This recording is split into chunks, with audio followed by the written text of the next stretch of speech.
Hey, everybody. Welcome back to Living on the Verge. Before we jump in today, I just want to share something really, really special. I have some exciting news. Our grandson, Ezra, was born last week, 6 pounds, 13 ounces, 19 and a half inches long, and every bit as beautiful as I knew he would be. Everyone is healthy and happy and doing beautifully. And it got me to thinking that there's just something about new life that puts everything into perspective. It's awe, it's relief, it's gratitude, and it's all of those things at once. And watching his big brother step into that role has already been just so super sweet. I'll talk about it more soon. For now, we're just soaking everything in. And honestly, today's episode feels especially fitting after all of that. I was finishing something up for my grandson the other day. It was his big brother box. And I got unexpectedly emotional. Like, really emotional. Busted out in tears out of nowhere. And it was that feeling that you get in your stomach that rises to your chest. And I was literally bawling like a baby. I wasn't sad or upset. The thought that came to me was simple. When I tried to process the feelings I was going through, it was a simple thought. I always show up. And showing up matters. That's my superpower. I show up to the birthdays. I show up to the hard conversations. I show up to the hospital rooms. I show up to the dinners. I show up to my workouts, even when I don't really want to. And I don't always say the perfect thing. I don't always feel strong. And I don't always get it right. But I show up. And as I sat with that, I realized something. Sometimes being the one who always shows up feels beautiful. And sometimes it feels heavy. Because showing up is one of the most powerful behaviors we have, and one of the easiest ways to slowly deplete ourselves if we're not really paying attention. So I started asking myself, is it always a superpower? Or sometimes is it survival? Because in a world where people ghost and cancel and scroll and withdraw and disappear, showing up is rare. But what do I mean? Well, showing up builds marriages, right?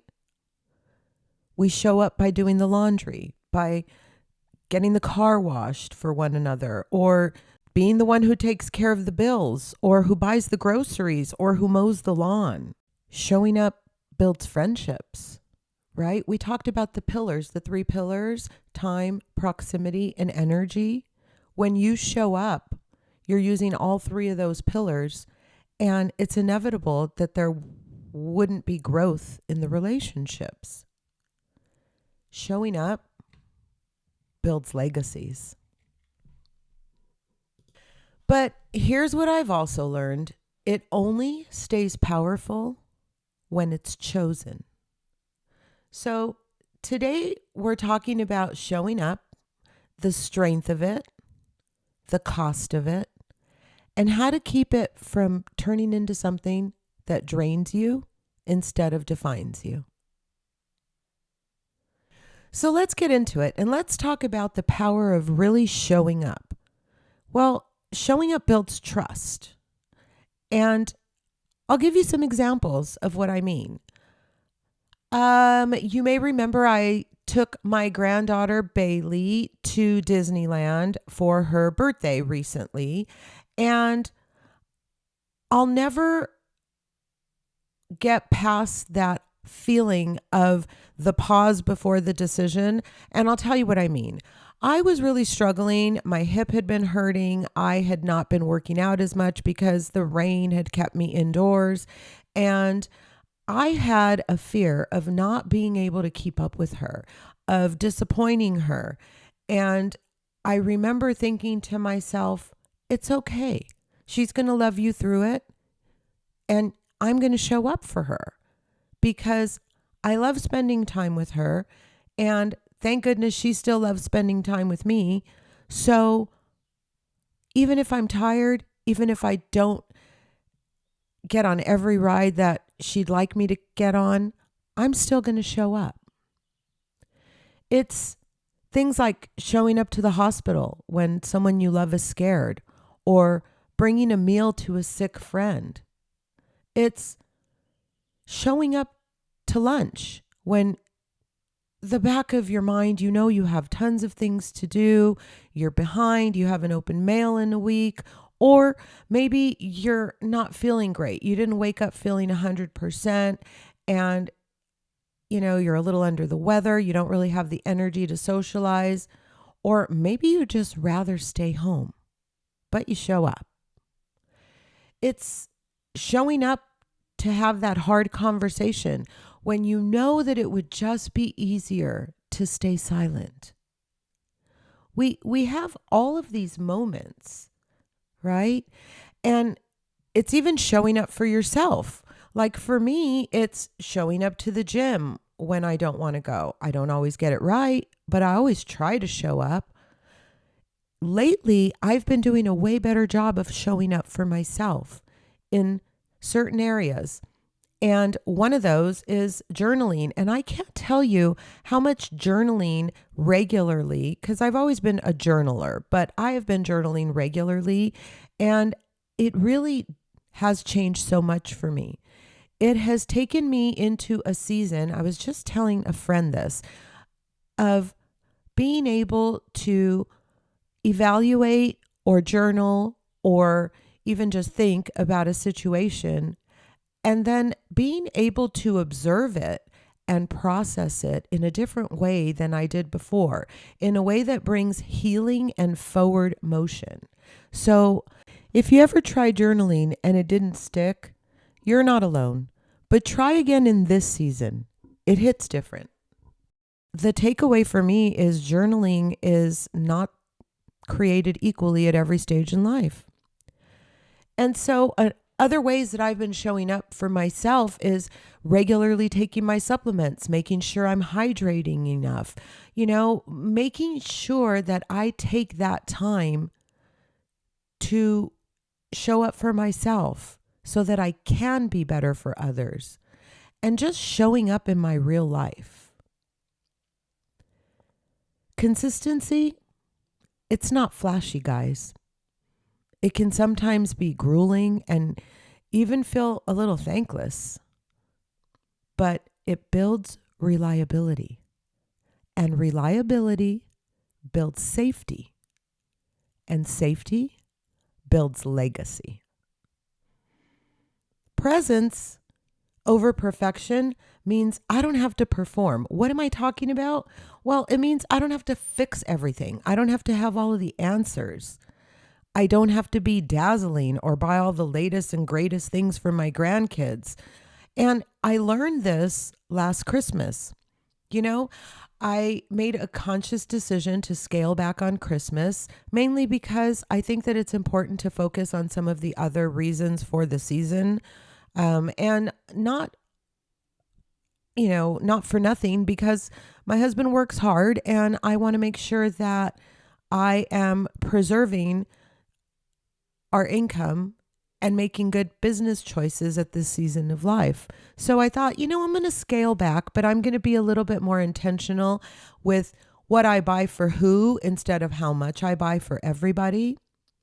And the big takeaway is Christmas came and went. Nothing bad happened. Nobody's head exploded. There weren't any major meltdowns. And you know what? Everybody loved their gifts. And I don't know what I was thinking was going to happen, but they still love me and they still want to spend time with me. And I just have to be there. Presence builds legacy. I just kind of love that notion. And I think it's amazing. I think it's fantastic. And one of the latest, greatest things that happened to me, honestly, was very recently overhearing my grandson talk to his friends about me. The kids all play video games with one another, and they're able to talk, and the controllers project the voices from the other players that you're playing with. And I was doing laundry and I was eavesdropping, because that's what Nana does, on how he was interacting with his friends. And I just thought it was the cutest, because he mentioned me, and the degree of love he spoke of me with it was just so cool. And it makes me a little emotional when I think about it, but it just made me realize that that's part of showing up. And that part is so beautiful. That's the precious gift that I receive for showing up. But let's talk about what happens when showing up becomes overfunctioning. What do I mean? Well, there's a difference between showing up and overfunctioning. So I want to spend a few minutes really sorting through the differences. Let's talk about it, guys. Overfunctioning can look like generosity, but it feels like depletion. The signs are subtle. So let's talk about it. What is showing up versus overfunctioning? It's happened to me. You're the planner for every occasion, every time. You're constantly the one trying to smooth tensions over, whether it be in your family or in your friend group or at work. You're always the first to text and check in with your friend. You're the one who carries all the emotional weight. You feel resentful, but you don't say it out loud. You are tired. Showing up is chosen. Overfunctioning is compulsive. While showing up feels warm, overfunctioning feels anxious. Showing up feels steady, but overfunctioning is completely draining and depleting. Showing up is present, but overfunctioning is performing. Sometimes strength becomes armor. And when that happens, what used to feel like love starts to feel a little bit more like survival. So let's get into the pain of being the one who shows up, because it doesn't come with just glory and legacy and wonderful things. There's also a quiet pain that's associated with being the one who always shows up. There's the hurt when others withdraw. You know what I'm talking about. I'm talking about that one friend, the one you always text first, and you text her to let her know that you're thinking about her and that you miss her, and hey, let's get together soon, maybe catch up over lunch. Couple hours later, you get a, hey, good to hear from you. Sure. So your instant reply is, perfect. When are you available? And maybe an hour or two later, you get an I'll get back to you, or maybe you don't get a text at all.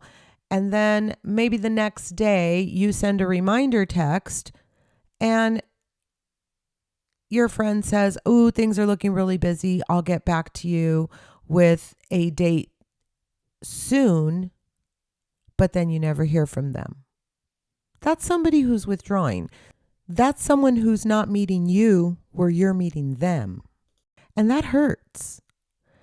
Then there's the quiet disappointment when somebody else's efforts aren't matched, right? Maybe you have them over for dinner and you make this fabulous 5-course meal and they just say, "Oh, this was lovely. And next time we're going to have you over." And then you go over and they serve you pizza and beer. Now, listen, there's nothing wrong with that, but that is not matched effort. And there's the internal question of, at least for me, this one just runs circles and circles around in my brain. Why am I always the one? And sometimes there's layered grief inside of that too. Grief when the relationships shift. You were really counting on someone and they let you down, right? Or grief when a parent starts fading and you know there's nothing you can do about it. Grief when a sibling connection changes and the quiet prayer that one day maybe that'll change again. Grief when one season of life quietly closes and you don't realize it until you realize it. That's not about blame. That's about acknowledging that being steady doesn't mean you're unaffected. I mean, geez, we are, after all, human, right? You can be strong and still feel the ache. And here's what I've realized. If I keep showing up from hurt, it turns into resentment. But if I show up from choice, it's always grounded in love. And that's what I want for my life. So how do I redirect this, right? I'm having these revelations about my superpower, which is always showing up. But I think, well, how am I going to redirect this energy so that I don't feel depleted? And now that I have this understanding, how do I use this to grow and to not fall into the moments that I have now become aware of can be unhealthy? So here's the shift. What if showing up is sacred? And we're just aiming it at the wrong places. I'm sure you can relate to this. We've all done it, right? Showing up for aligned relationships, like hanging out with your friends and regular lunches, real conversations, people who reciprocate. The energy is there, the vibe is there. You walk away, you know you feel good about the day you just had because you can't stop thinking about it. And really, were it not for insert whatever next responsibility life is bringing us, we probably wouldn't want it to be over. That's amazing. Showing up for my grandchildren, that's an easy one because that's legacy. That's what I do. This has been my lifelong dream to be the best Nana I could be. And again, I don't always get it right, but I'm never, ever going to stop trying because it means that much to me. What about showing up for my body as I approach 60? Because why? I still care. It matters to me. I want to make sure that I'm healthy and that I'm strong and that I could run around with the kids or that I can rock Ezra for however long he needs to be soothed back to bed. I want to be able to run down the green belt with my grandkid as we're heading to the soccer field and kick the ball around with him without fear that I'm going to hurt myself or I'm not okay and I'm too tired and we can't do this. I want to keep showing up for my body even though I don't like what is required. I don't like working out, guys. I'm just saying it out loud in my big girl loud voice so everybody could hear. I do not like going to the gym. But when I'm sitting there doing 10 reps of, arm curls, I know I am investing in the quality of lifestyle I want to have in the future. This isn't for this afternoon. This is for where I want to continue to be for the foreseeable future. And let's face it, we're all living to be older. So who doesn't want to make sure that they have the best quality of life that they can until their last days? I am entering a stage in my life where I am grateful for everything I have and happy to be alive every day. And I want to continue to feel that way. And so I'm going to continue to show up for my body and for myself because I do still care about me. And along the same lines, this is why I will continue to show up for my creative work. Things like this podcast, the things that light me up, the things that make me smile, the things that make me happy.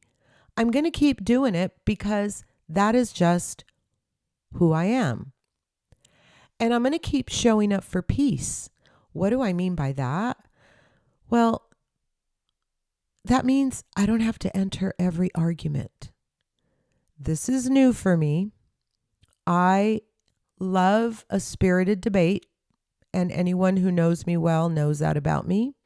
But I also have learned that choosing one's battles as to where to expend one's energy is really important.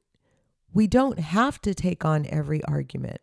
And so, again, that's a work in progress. But when I get it right, it's just so rewarding.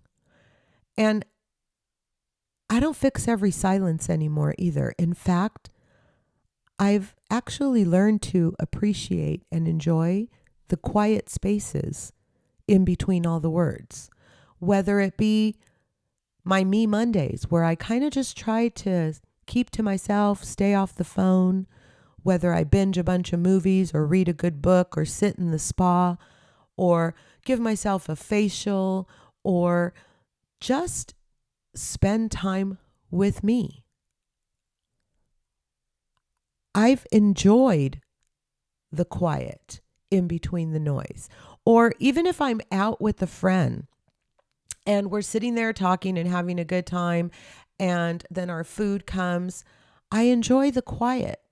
I enjoy the fact that we are comfortable with one another enough to just have silence. We don't have to fill in every gap with a bunch of words all of the time. I have learned to really appreciate the quiet space. And I don't chase every withdrawal.